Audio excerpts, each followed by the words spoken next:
And we are here today to present some experts here to talk to us about the current COVID situation that we're in. We're not obviously thrilled to be having this discussion, but we feel that it is right for the public, all the members of Alabama to be tuning in and to be hearing this information. So I want to welcome our two guests. We have Dr. Scott Harris, who is our state health officer.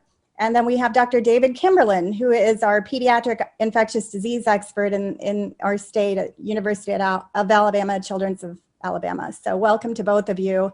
I'm going to go ahead and let Dr. Harris, if you want to give us a brief update, and then we can start with some questions. Sure, I'll be glad to. Thanks very much, Dr. Aurora. It's good to see you again. Dr. Kimberlin, it's great to have you with us today too. We are very glad to be able to do this. This is going to be at least a weekly event that we can live stream here on Facebook for providers, but also for the public or the press or anyone else who would like to participate. So I really appreciate you guys including me. Just to let you know, we've had a very difficult couple of weeks here in Alabama with regards to COVID. I think we've got lulled into a sense of false sense of security in the month of June. We weren't detecting a lot of cases, but nationwide since the first part of July, the Delta variant seems to be responsible for increased numbers in virtually all of the United States. Certainly the vast majority of US states have case numbers on the rise. We certainly have seen that in Alabama as well. That's been reflected, first of all, in our daily case rates. We had through most of May and most of June, around a couple of hundred cases a day that were reported to us, maybe 240, 250 cases per day. That was one of the lowest numbers we'd seen really since the very beginning of the pandemic, almost a year and a half ago. Starting around the first part of July is when we started seeing numbers creep up. We've actually had well over 1,000 cases a day for the past 8 or 9 days. In fact, greater than 2,500 cases a day for the last 3 days. That's really concerning to us. Those numbers have accelerated so quickly. That's been reflected now in the numbers of patients we see in Alabama hospitals. I will tell you, we have always seen this sort of lagging indicator of having case numbers go up, and then a week or two later we see hospital numbers go up, and then sad to say a week or two later we see numbers of deaths go up. So we are now seeing hospital numbers go up with a curve that almost looks exponential. It's going up at a much faster rate than we saw even back in December and January when our numbers were so difficult. On the July 4th weekend, we had about 180 people around the state who were hospitalized with COVID. That's in every hospital combined. As of this morning, we're right under 1,200 people hospitalized around the state. So actually about 3.5 weeks later, we've increased 5-fold. And that's a rate that's even faster than what we saw back in the winter. 1,200 patients is something our Alabama hospitals can manage. They can handle that number. We had much higher numbers back in January where we were over 3,000 inpatients at some point. But the rate at which these numbers are going up is unprecedented. We have not seen it before. And so I think that makes us really nervous. If the past is any teacher, we expect that we'll see deaths begin to climb too in the next week or two, which is really unfortunate. What makes that even worse, if you can think of a way to make that worse, is that most of our hospitalizations appear to be among people who are unvaccinated. And so we feel like those were preventable. Those were failures on our part to reach people and vaccinate people that may have prevented this from happening to them. The hospitals report that more than 95% of people who've been hospitalized over the past couple of weeks are unvaccinated. We are beginning to see some breakthrough infections as well. Some people who are fully vaccinated are also getting infected. That's completely expected. As you know, these vaccines are on the order of 90% effective or so, perhaps a little less with Delta, perhaps a little more with the original strains. but on the order of 90% effective or so. So about 10% of people who were fully vaccinated would be expected to get infected if they were exposed. We see lower rates of hospitalizations and lower rates of death, however, among those people who are vaccinated, even when they have breakthrough infection. So the vaccine, even when it doesn't prevent infection, does seem to protect against hospitalization and serious illness and death, which is really what we would expect. So again, the real tragedy, to compound all the other tragedies of the last year and a half, is that most of the cases and hospitalizations we're seeing now ought to be preventable by vaccination. As all of you on this call know, the vaccine products we have are effective and for the most part against all the variants that we know about. And so it's just our job to get more vaccine out there. Right now, we've vaccinated just under 1.8 million people, just under 1.9 million people total with at least one shot. We're just under 1.6 million people who've been fully vaccinated so far. We feel pretty good about the fact that most of our seniors are vaccinated. In the people over age 65 in our state, or a little more than 75% of them were vaccinated. That's not as good as a lot of other states. But we are proud to have reached that number. Our nursing home residents who are particularly vulnerable, we vaccinated about 90% of them, a little over 90% of them, which actually is quite a significant accomplishment for our nursing homes. We appreciate partnering with them on that. So we are worried about schools. Schools are opening soon. As you know, Dr. Kimberlin's the expert on that, and you're going to hear a lot more from him on that.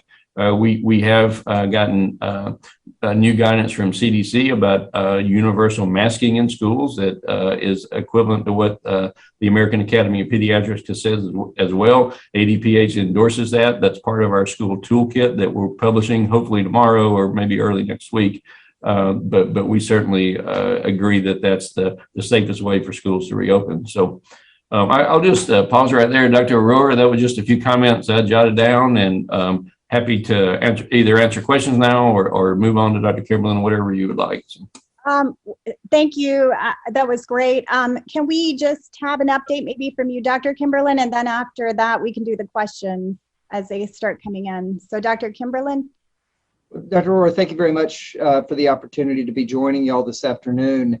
And I'm delighted to be able to interface with so many people across the state. You know, I think from my standpoint, we heard a lot of data that Dr. Harris just provided.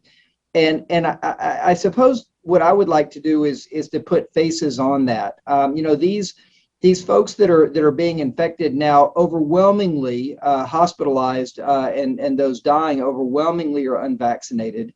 But with the Delta variant really surging through our communities, and you know, now with the overwhelming majority of the viral isolates for SARS-CoV-2, the virus that causes COVID, in the state of Alabama being the Delta variant, we really are at a different place in this pandemic than we've been before. And it is not a good place. This is up through, February, March, 600,000 Americans had died.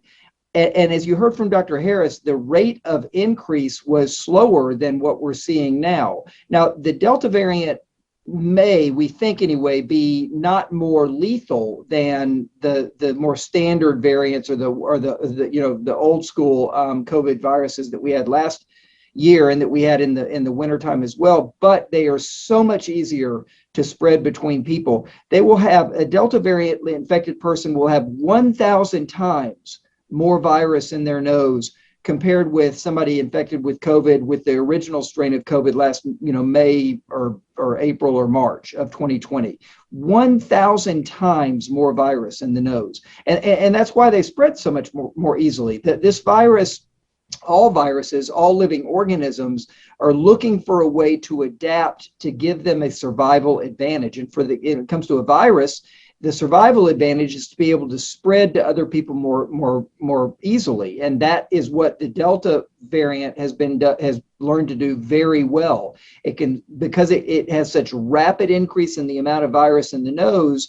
by the time a person's immune system who's been vaccinated gets it under control, they've already had the opportunity to pass it to someone else. And that's with someone with some immunity because they've been vaccinated. If someone has not been vaccinated, they're hit with a sledgehammer of Delta virus, and it's creating a lot of problems, hence the rapid increase in cases that Dr. Harris was citing before. We're seeing it some in children, and I really, I'm scared. I was uncomfortable last year. I am scared right now for what lies in front of us with respect to our children. We are facing as they say, an unprecedented period of this pandemic.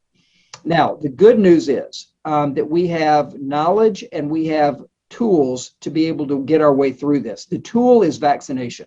We need to get more people vaccinated. I think Dr. Harris was humble in the way he said it, that he is using his words, we need to get the product out to more people. I'm going to be a little more critical.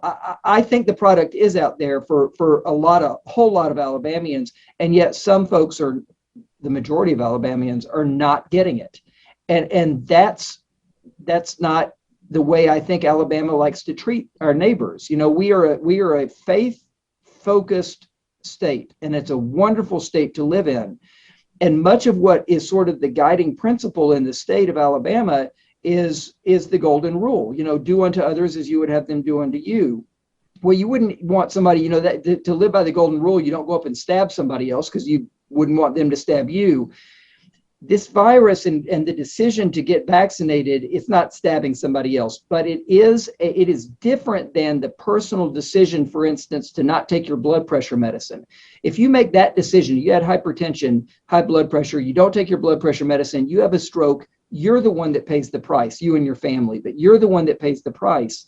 If you don't get vaccinated and you get the Delta strain and you spread it to 6 or 8 other people, some of those people may die from that.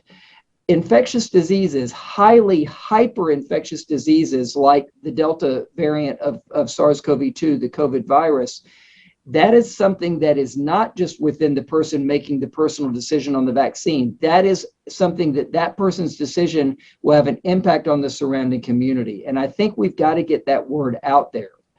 The other thing, so that's vaccination, that's our tool. The other thing is knowledge. What did we know that kept things from getting horribly bad? They just stayed really bad in the winter. Well, that's masking. We need to put masks back on, as the CDC has said, and as the AAP and CDC have both said with respect to schools. Everyone, vaccinated or not, needs to be masked inside because we need to decrease the likelihood of the spread of this. That's so between vaccination and masking, I think we can get to the other side of this, but we got to start fast because this virus has a head start on us.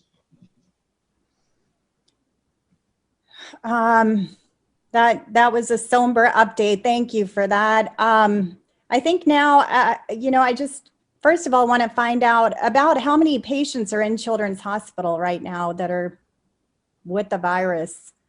We had a question on that just now. I don't know if either of you have the ability to answer that. Well, I intended to look at our dashboard all through the day today, but it's been the COVID's back in terms of controlling my life, and I've not had a chance to do that. So I do not have a number that I can report. I don't know, Dr. Harris, if the state knows that specific number or not.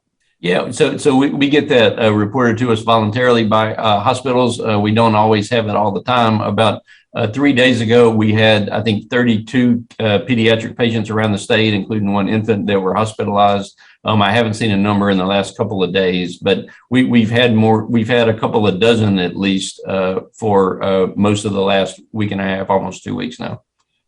I think some of the concern for why that was being asked was looking at some of the states where they, Oklahoma, I believe, they don't have beds, and there are patients that are apparently going to Texas. So. Yeah, and Arkansas Children's Hospital, was the reports were out yesterday in the regular press about they're inundated. They have many more patients right now than they had in the peak of winter. And that does not bode well. They have had the Delta variant circulating for a longer period of time than we have. that is our future unless we do something really important now. Again, get vaccinated and put a mask on when you're inside. Dr. Harris, any comments regarding, right now we're the highest state % positivity in the country? Well, I don't think you can miss the fact that we're also the lowest vaccinated state percentage-wise in the country. I mean, that's an easy correlation. I guess correlation doesn't always mean causation, right? We all learn that, except in this case, I think it does. I think when you have lots of people who are vaccinated, you're not going to be able to achieve that % positivity. Look, we've got to do a better job. Vaccine hesitancy or vaccine resistance, or whatever you want to call it, it comes in a lot of different flavors. There's a lot of different reasons people choose not to get vaccinated. Some of those are really good, smart reasons, or at least questions that people are asking, and they just don't know where to get the answers. In Alabama, we have a lot of people with access to care problems. People, who maybe they've never had insurance, they don't have a family doctor or a pediatrician. If they have a really good, smart question about, is this right for me or my kids, they just don't have anybody to call. They've never, had a relationship with a doctor to ask. Whereas, most of us who grew up with health insurance, we can just make a 5-minute phone call and ask a question and get our questions answered. And so I think we have to remember that there are plenty of people out there who are just waiting, to get the right information. But at the same time, we also have people that are just on the fence. They have information, they're just not sure what to do. There's a lot of misinformation out there. There's some active disinformation campaigns that are going on out there as well, as you know. And so we're trying to meet these people sort of one at a time. We know that for people who don't always trust the messages they get from state government or public health, or who don't trust the messages they hear in the media or from politicians, we know that most people say that the person they trust the most is their own family doctor or their own healthcare professional, wherever they go to get their care. Somebody that has a personal relationship with them, somebody that knows them and their family, somebody who's been there for them before when they've been sick or when they've had questions about their health. And so I think that's why it's so important to have Alabama physicians and other healthcare providers in the state as well to really recognize they're the sources of trusted information that people are going to be looking for. Yeah, Dr. Kimberlin, so a lot of people in the state seem to have the concerns about the myocarditis once you are considering getting these vaccinations. But can you speak to the COVID cases that you have seen in the year that we have already been through, and the COVID associated myocarditis that is also a possibility? Yes, I'm happy to do so. The myocarditis issue that I think your question is getting at is an illustration of just how phenomenal our vaccine adverse event tracking system is in this country. And I mean, really, this is the proverbial needle in a haystack. This thing is exceedingly rare following second dose of one of the mRNA vaccines. And yet we were able to detect the signal, we being the CDC and the FDA, were being able to detect the signal and really try to begin to understand it in very close to real time from when it was first being reported with a few small case series. So the CDC has been looking at this, and as your question gets at, it's also assessing it in proportion to or relation to what is likely to happen with wild type disease, in other words, getting COVID disease. It's a fascinating virus, which is probably not a good thing for a virologist to say, but it really is. When you get infected with COVID, there is a lot of inflammation in your body. A lot of cytokines, a lot of other kinds of inflammatory markers that are going up and up and up. And that includes an effect, or has an effect, on the heart itself. So you can have, basically difficulty at almost a shock heart kind of thing, where you just have a difficult time with your heart functioning as well as it is, because your body's overwhelmed with the virus. I mean, you've got truckloads of spike protein all through your body and other parts of the virus as well. and it's impacting your heart. And there can be long-term consequences from that. Just like there can be long-term consequences on the lungs, there can be long-term consequences on cognition and on thinking and on sort of neurologic kind of things. This is a virus that, it impacts the entire body. So that's point number one. It is common to have cardiac involvement with COVID disease, and then specific to the pediatric population, this hyperinflammatory post-COVID condition called MISC, multisystem inflammatory syndrome in children, MISC. This is something that happens in children a lot of times who are asymptomatically infected. You don't realize they ever had the COVID virus. And about 3 or 4 weeks later, they have this hyperinflammatory response, and that as well can impact the heart. So the effects on the heart of the virus itself are real, and they are common, and they can be long lasting. The impact on the heart from the vaccine is exceedingly rare. It is quite mild. When patients are admitted to the hospital, they're in for like 2 days. They might get some ibuprofen in terms of treatment. And from what we know right now in terms of follow-up, there does not seem to be lasting effects. So, and I'm not completely convinced it's a myocarditis, which means, inflammation of the heart. A lot of the patients, and these are generally, kind of adolescents and younger adults, many times more male than female, they will, like I have a friend out in California, for instance, whose son had it, and he rides horses. And it was that when he was riding a horse, it was the jostling on the horse that would cause the pain. That sounds more like a pericarditis to me, like a inflammation around the heart, not the heart muscle itself. And pericarditis generally is even less concerning than myocarditis. So I think we have a lot to learn with it. I do think the most important 2 take-home points are, number one, it happens more commonly with the virus itself. And number 2, when it happens with the vaccine, it's very rare to have that happen, and it's mild when it does. And to use an analogy or a comparison that's not the most correct to use, but the likelihood of it happening within the first 21 days after dose 2 of mRNA is like 1 in 30,000. The likelihood of being struck by lightning in your lifetime is 1 in 15,000. You are twice as likely to be struck by lightning in your lifetime than you are to get, if you're an adolescent or a young adult male, to get myocarditis. And if you do get it from the vaccine, and if you do get it, it's going to go away fine. Yeah, that's a great explanation. To the people that are wondering, why are we targeting vaccinating under the age of 20? Because there are a lot of people who believe that we should be targeting 20 and over. How would either of you address that concern that we are, risk-benefit ratio for children and the long-term consequences of COVID? If I can jump in, I want to give you a public health response, and Dr. Kimberlin will give you a better response than I will. I actually had a conversation this morning with a person who's about 20 or 21 years old, who's a college athlete here in the state, and you might even know who he was if I said his name.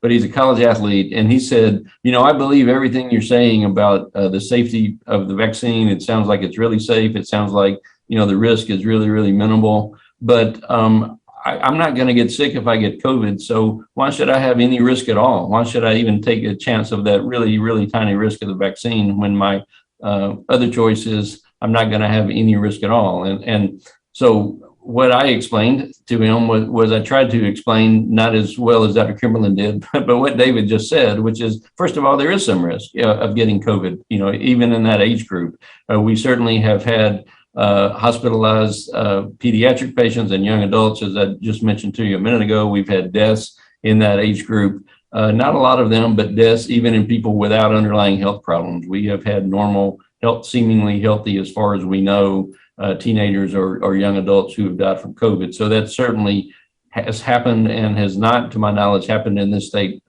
with vaccination. But I think the other point that as a public health person I'd like to make is that we know with Delta variant, generally speaking, if you do get infected with COVID, you're going to give that to 3 or 4 other people based on the numbers that we have right now, maybe even 4 or 5 other people. That seems to be the the rate at which this disease is being transmitted. So, who are those people going to be? I told this young person today, it might be, one of your college athlete friends, and that person might do okay as well. But, it might not be, it might be your own parent or your grandparent. We know that breakthrough infections can happen. So even if they're vaccinated, it's possible you could give it to them. It might be somebody that you're next to in a restaurant or somebody you encounter at the grocery store that you don't even know. There are, plenty of children, everyone under age 12 who don't even have the opportunity to be vaccinated. And it might be your younger brother or your younger sister that you give it to. So we would hope people would understand that it's not only about the risk to them, although it is about the risk to them, but it's also about the risk that they could pose for other people.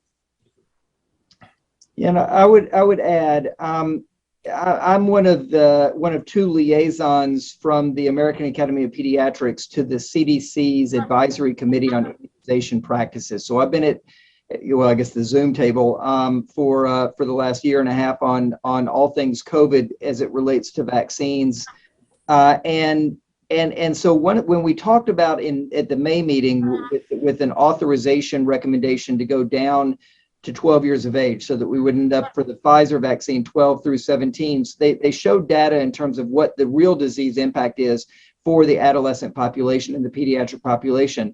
COVID in 2020 was the 10th leading cause of death in children in the United States.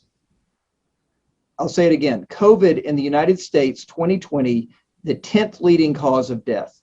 Now, if you look at 600,000 Americans, and of those 350-ish are children who die. Yeah, the raw numbers are not comparable. The older adults were the ones with at least the prior to the Delta variant, the ones who were hit the hardest. But there also is just a true statement: older adults die more than children die. And there are more older adults than children. 20% of the population or so is pediatric. So there is a disparity in the numbers to begin with. I think it's important to keep track within the pediatric population. How bad is it? And to me, as a parent of three young adults now, to me, 10th leading cause of death, that doesn't sound real good. The other thing I want to mention, it's two personal things, I guess. One is I was on service in January, February, and March, and I gowned up and went into the ICU beds. I was there when one patient was put on ECMO who was 16 years old.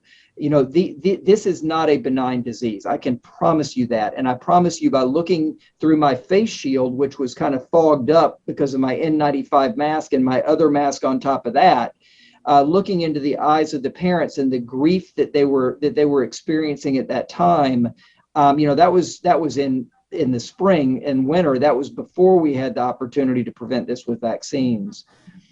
Another thing that was before the opportunity to prevent it, but it really drives home, I think, the message that Scott was making about the impact of somebody getting the virus and giving it to someone else, which relates back to my, Good Samaritan or golden rule kind of thing, I should say, that I mentioned before about doing unto others as you would have them do unto you.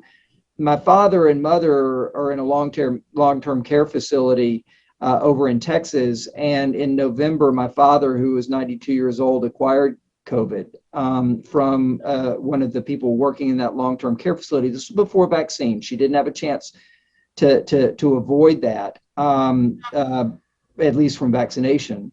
But nevertheless, it got in and he was dead in 5 days. The fortunate thing for my family, my mom was asymptomatically infected. So at least unlike most of the other 600,000 families, she was at his bedside holding his hand when he died. But what we do has real consequence on others when it comes to a highly infectious disease, a respiratory infectious disease. So, there are a lot of questions, multitude of questions right now coming from parents who are extremely concerned about starting schools. They don't know what to do. They are feeling very helpless. Hearing all of this and knowing where our trajectory is as a state, which couldn't be worse, really.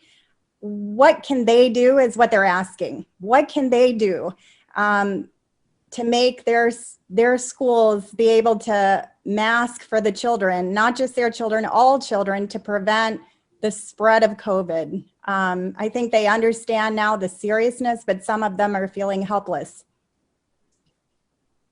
Well, I'll jump in at first. It can get worse. And I am really scared, not fearful, scared that it will get worse.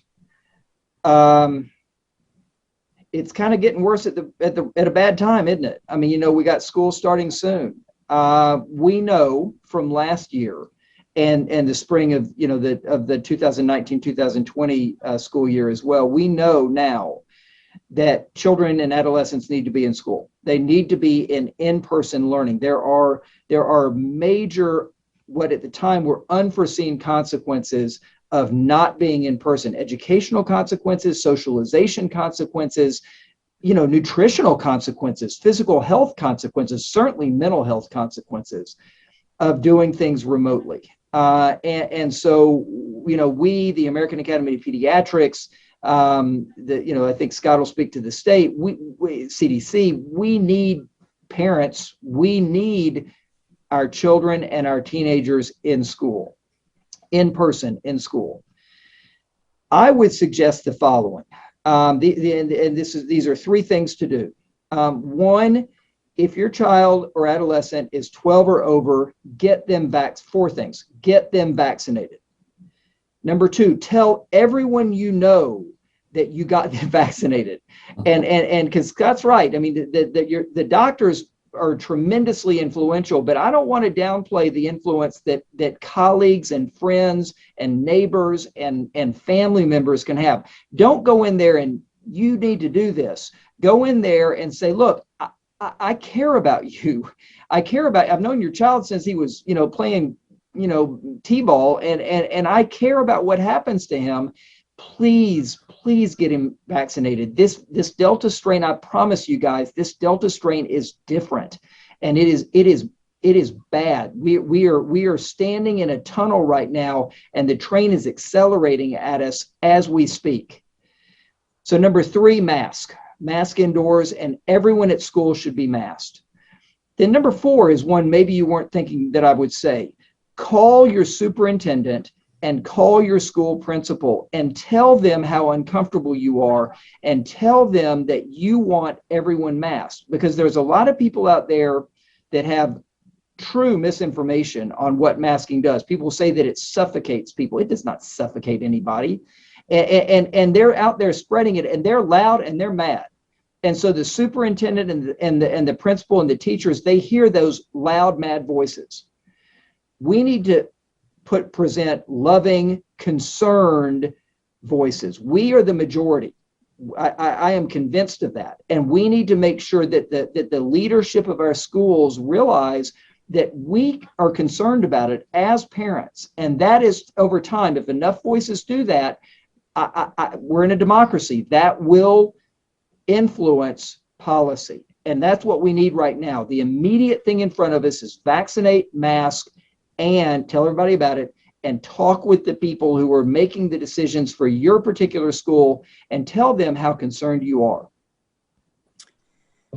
Well, I really appreciate both of you. I think we have had some great messages here today and questions answered. I'm going to allow each of you an opportunity to say anything if there's something left to say. Dr. Harris? Sure. Thank you. This is actually such a great forum. I know it's really hard to see every single question and answer them, but Dr. Aurora is doing a great job going through those. And I certainly hope we've been able to cover at least the major topics that people want to talk about. I do want to say not to be gloom and doom, but just to be honest with you, I think we have some tough months ahead. I think Alabama has numbers going in the wrong way. I don't think we're anywhere near the critical mass of immunized people we need to have. And I think we need to be ready for that. It's certainly true, as Dr. Kimberlin said, reaching out to your public officials, especially your local ones that you know in your community, is helpful. They need to hear your voice. I think the people who are rational and understand science and who just want to do the right thing, we really are in the majority. We really are, but we're not always the most vocal people. And so I would 100% agree with everything he said there. If you have questions about information about what's right for you, what decision should you make for your kids, whether it's vaccinating or anything else, please talk to your doctor. Please pick up the phone and call that person and ask them. We know not everybody has a doctor.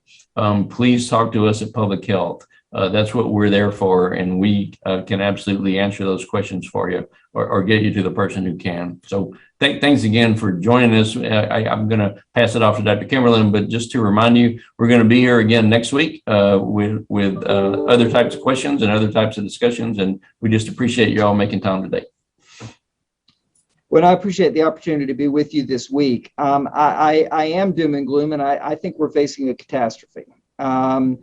I also think we have the tools to avoid that. And we've talked about those over the last half hour or so. I had 2 lengthy conversations with a woman in northeastern Alabama last week who was not vaccinated, and her husband's not vaccinated, and they both have high risk conditions. And she had very willingly, not gotten the vaccine. And I don't know that I changed her mind after the first 45-minute or so conversation. I will tell you this: she was leaning in, she was making excellent eye contact, and she asked really good questions. And I tried to give her the answers, honest answers, including saying when I don't know something. We don't know everything, and we shouldn't pretend that we do. It followed the next day with her request to run a few more questions by me, and her husband had sent some questions with her. I think all we can, and as I say, I sat down again, we had more conversations, and I hope and I pray that she will get vaccinated. And I told her that. I said, please, just, do it for me. I mean, do it, just do it. And it may have made a difference. It may not have. What we can do, though, is each of us do our part. And our part is to tell our stories and to tell people why they matter to us and how we care about them. Not with shaking of fingers. That is the surest way to get my back up, and I'm not going to listen to somebody if I feel that they're coming at me. But to do it by just telling your story and why you care about what happens with them. If they get vaccinated, if we wear our masks inside, we're going to have a bad few months, but it's not going to be the catastrophe that I fear.